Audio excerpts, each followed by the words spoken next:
Ашура күні жайлы не білеміз?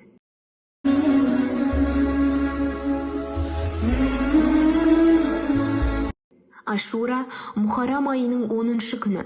Бұл күні ораза тұту үлкен сауап.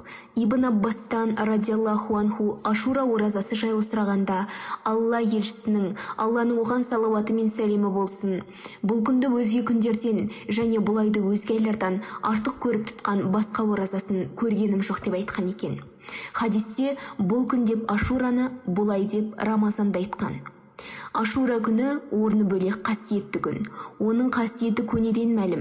Бұл күні көптеген пайғамбарлар, Алланың оған салауаты мен сәлемі болсын, ораза тұтқан.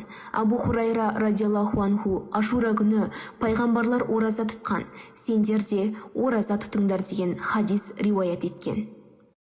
Пайғамбарымыз, оған Алланың салауаты мен сәлемі болсын, Рамазан оразасынан кейінгі ең абзал ораза Алланың айы Мухаррам айында тұтылған ораза, яғни Ашура күнгі ораза. Пайғамбарымыз, оған Алланың салауаты мен сәлемі болсын, бұл күнгі ораза жайлы өткен жылдың күнә қателіктерін өшіреді деп үміт етемін деген. Бұл күні яһудейлер де ораза ұстаған екен.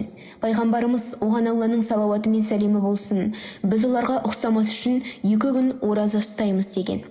Яғни 8 күні Ашура күні болса, біз 7 немесе 9 күні де ораза ұстаймыз.